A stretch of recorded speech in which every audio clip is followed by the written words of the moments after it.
lughawiyah pertama atau beberapa catatan sejarah yang menyangkut lahirnya kata akhlak? Baik, terima kasih Cak Nun. Ya, saya datang ini untuk ngaji ini, untuk belajar ya. Jadi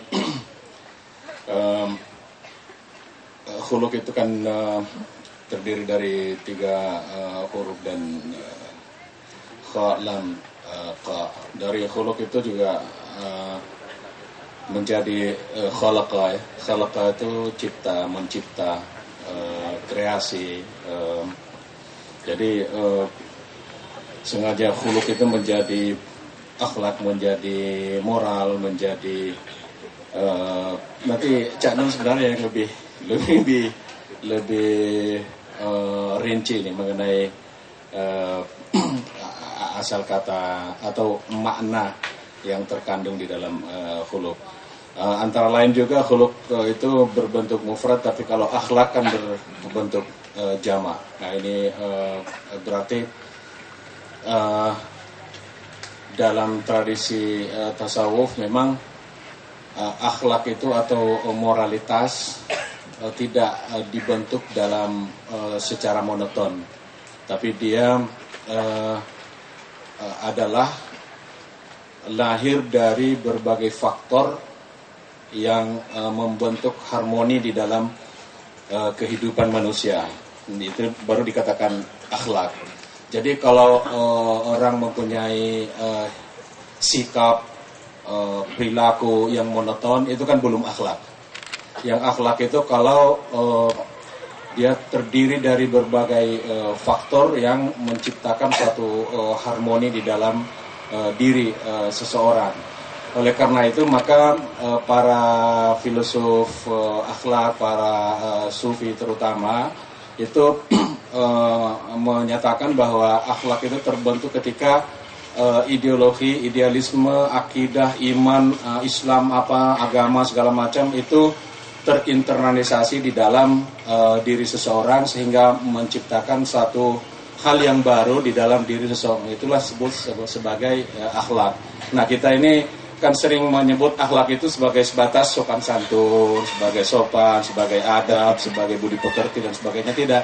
Akhlak itu adalah moralitas dan pembentukan dalam harmoni kehidupan karena dia merupakan hasil internalisasi daripada seluruh aspek yang berkembang dalam diri manusia dalam kaitannya dengan Allah Subhanahu wa taala. Jadi ibaratnya pesilat atau ibaratnya pemain olahraga lah ya. Pemain olahraga apa saja? Pemain badminton lah, Taufik Hidayat ya. Itu kan ketika dia main itu sudah terinternalisasi ilmu perbulu tangkisan itu. Jadi dia sudah punya akhlak dalam bulu tangkis itu karena dia menginternalisasikan ilmu dan latihan dan seluruh rumus-rumus di dalam perbulu tangkisan sehingga sepertinya ketika dia bergerak itu tidak berpikir lagi tapi secara otomatis ya tapi pada dasarnya dia berpikir. Nah ini Canun, jadi khuluk dan akhlak itu sama berasal dari khalaqa mencipta. Jadi suatu hasil ciptaan dalam diri manusia yang terinternalisasi. Ini makna daripada akhlak. Terima kasih. Jadi ada ciri tradisi ciptaan Allah yaitu harmoni antara khuluk A dan khuluk B dan khuluk C. Itu disebut semuanya akhlak. Kalau mau gampang gini Mas, Lombok itu baru punya khuluk sehingga dia terlibat di dalam akhlak bersama kalau dia mau dicampur sama garam sama terasi. Jelas ya? Gampangannya begitu. Yang disebut soleh adalah akhlaknya ini sudah teruji. Kalau dia belum teruji, kalau masih banyak yang tercederai, banyak yang dirugikan, dia belum soleh. Jadi akhlak itu belum tentu soleh. Padahal akhlak saja sudah sangat suka. Persuami istrian adalah satu komposisi akhlak yang dipertahankan terus sampai akhir hayat supaya akhlaknya harmonis satu sama lain gitu ya. Tadi Mas Wijayanto mengatakan banyak sekali menyebut wabillahi taufik wal hidayah dan semua orang berpidato di Indonesia selalu diakhiri wabillahi taufik wal hidayah wassalamualaikum warahmatullahi wabarakatuh.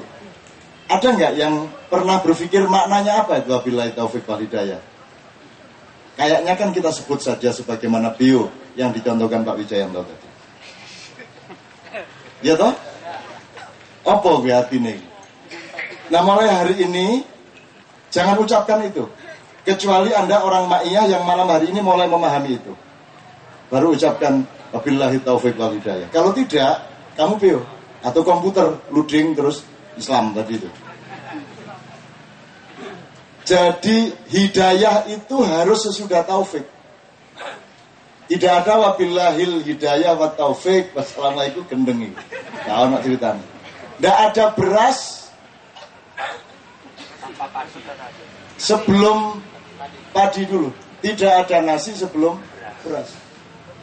Jadi taufik itu adalah rahmat penyatuan. Jadi Allah itu memberi rahmat, mempersatukan kita semua ini.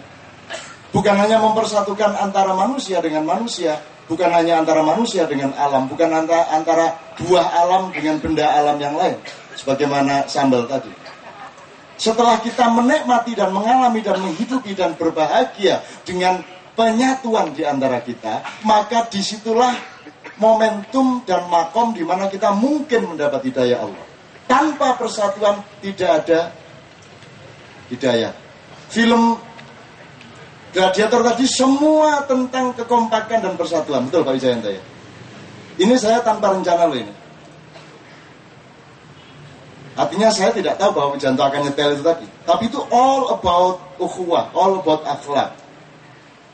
Lombok baru berakhlak kalau dia mau bergabung dengan khuluknya si terasi, khuluknya si segala macam unsur yang lain sehingga dia menjadi sambal. Sambal itu sebuah kumpulan akhlakiyah yang harmonis gitu ya Ustaz ya.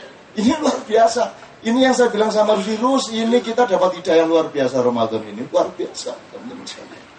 Mudah-mudahan Anda malam hari ini dipulangkan Allah ke rumah Anda masing-masing dengan sebuah meripat yang baru.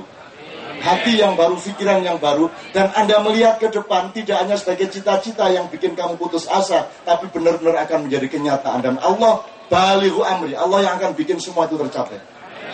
Kalau kita memimpikan pemimpin Indonesia, harus lebih besar dari itu dan akan lebih besar dari itu. Karena yang akan menjadi pemimpin Indonesia yang sejati nanti, dia harus kaliber pemimpin dunia. Tidak ada yang bisa memimpin Indonesia. Kalau ada orang bisa memimpin Indonesia, berarti dia memimpin dunia. Ini makhluk paling sukar berakhlak. Kalau orang bisa memimpin Indonesia, diizinkan Allah, diberi kemampuan dan hidayah, maka dia bukan hanya pemimpin Indonesia, dia pasti pemimpin dunia. Ini sungguh-sungguh. Di dalam dunia Islam pun Anda akan lihat.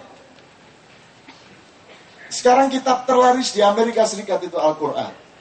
Nomor 2 kitab-kitab tasawuf. Para ilmuwan masuk Islam satu persatu. Dan yang paling banyak masuk Islam sekarang ini orang-orang Yahudi. Makanya dari dulu kan saya paling kurang ajar ngomongin Yahudi. Yahudi tidak usah benci Yahudi, so tidak bisa sholat kalau kamu benci Yahudi. Wong mbahnya Yahudi namanya Ibrahim. Nah waktu tahiyat kan harus nyebut Ibrahim.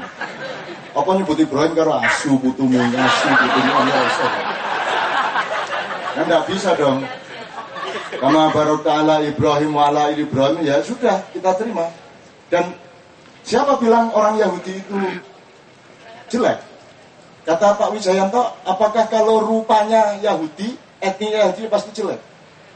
Jelek baik tidak ditandai oleh gambarnya, tidak ditandai oleh segala sesuatu yang menurut Pak Wijayanto itu tidak ada hubungannya. Kan gitu. Ini tidak saya perpanjang, tapi kita kembali kepada akhlak, kumpulan dari khuluk-khuluk.